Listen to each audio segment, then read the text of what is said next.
So I'm going to demonstrate just a little bit of improvisation that you might do to get used to a new scale shape or a new arpeggio or a new lick or a new left hand shape of some kind. And I've been working with the diatonic arpeggios of the form 1 major scale. Now you would just replace that with whatever left hand shape you're currently working on, whatever one you have that you're trying to learn that you would like to know better. And really you should be doing these types of improvisation exercises from the first time you learn an exercise, ideally. But just take any left hand shape you want to know better and set your metronome up. I've got mine at 76 beats per minute, and give yourself just a beat context, and you could even do it with like a drum machine too. Just some sort of beat to play against, so it's meaningful improvisation, and stick to only the notes of the shape that you want to address. So if you're working on a scale fragment, let's say that scale fragment from the explanation video I showed, you know, you would improvise with just that section of the scale. And specifically you would concentrate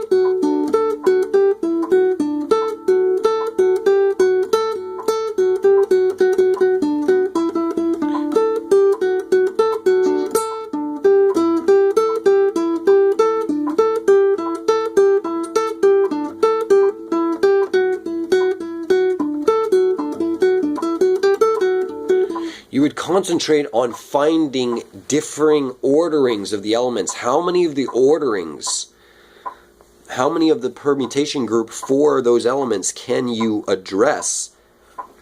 Permutation group is an idea from math. If you don't know it, the point is just, what are the arrangements of these objects, of these notes? How many different possible ones are there, and how many of them can I get in my fingers? And that's what you should seek out when you improvise with these objects. Okay, so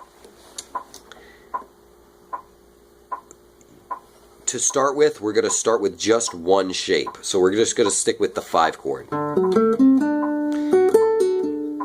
And just have that metronome going in the background. But then in the exercise, what I'm going to demonstrate is something new.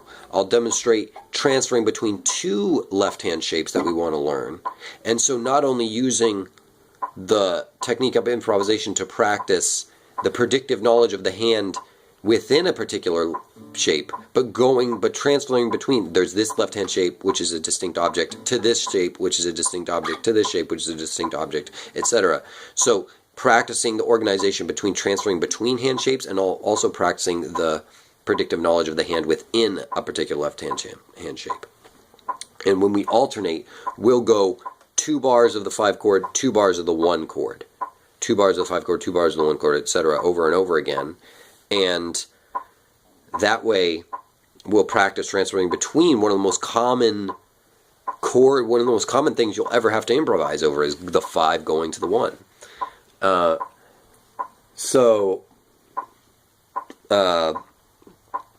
The exercise will progress that way. I'll start out with just the 5 chord, and then go into the transitioning exercise where we get 2 bars of each chord.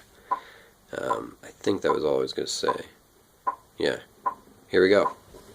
You'll probably hear me suck at this at the beginning, and hopefully I'll get a little better by the end of it.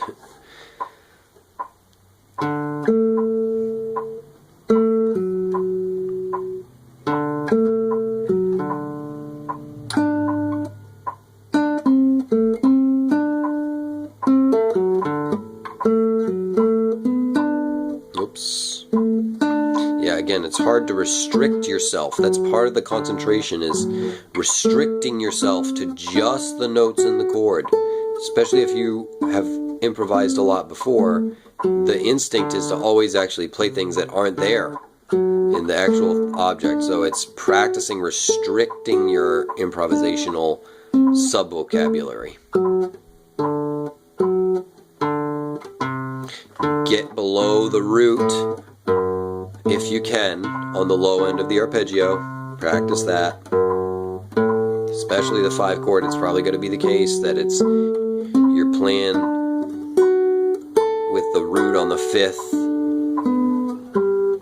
if your root's not on the 6th, it's probably on the 5th for the 5 chord. So you should always practice getting below the root if you can. Whoops. It's hard to talk and do this at the same time. Now starting to reorder.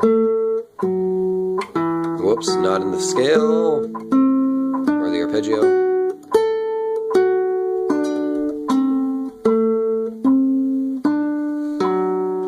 Whoops. Whoops. Not going to the 1 chord yet.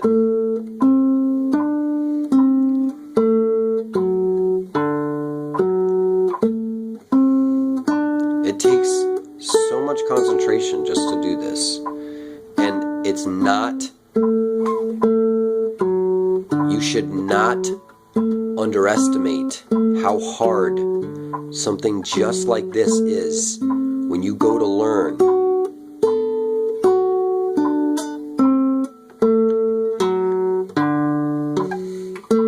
Face the truth. Getting good is really boring and hard. You have to do stuff like this.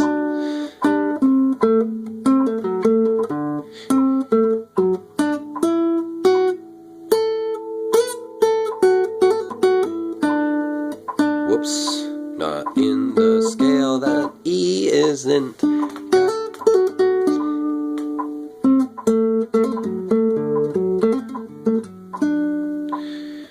Okay, so now we've messed around with the 5 chord enough.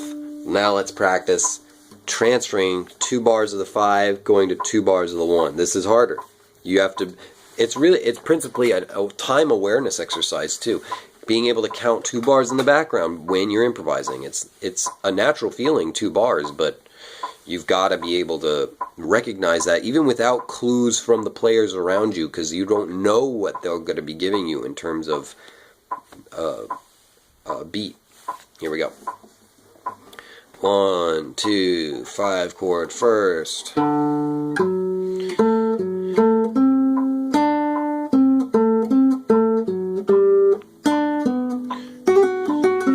Whoops.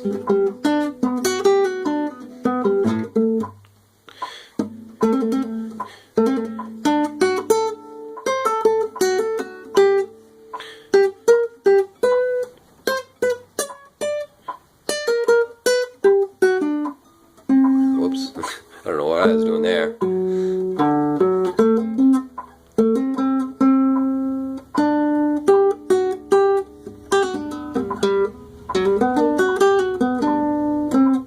Okay, so that D to C thing.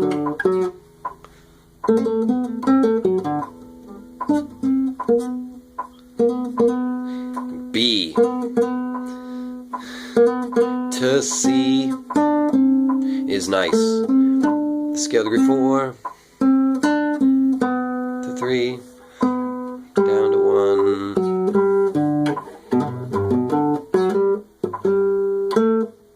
That G to A transfer.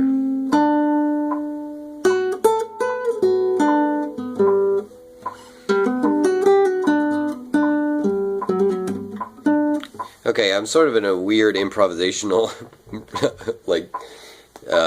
language there, but you get the point.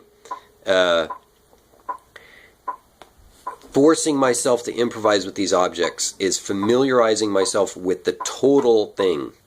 The total thing. And that's what we want in our minds when we improvise. We want access to whatever part of the scale we want at any time. We don't just want, oh, I'm up here and I know I'm playing these notes, and then I only know the notes that my fingers are playing. That's not, you're not going to be able to get speed like that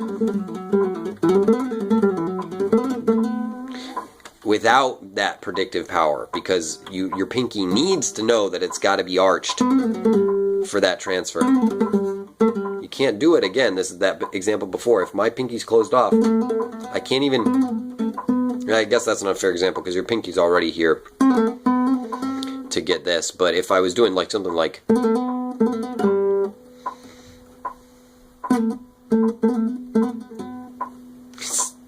there's just no way. It's like, it's so late. if I closed off my pinky here and kept it with the other fingers. So that type of knowledge of where to spread, where to hover, comes from improv. Improvise, improvise, improvise, improvise. Always improvise, especially with new objects, to familiarize yourself with them. Okay.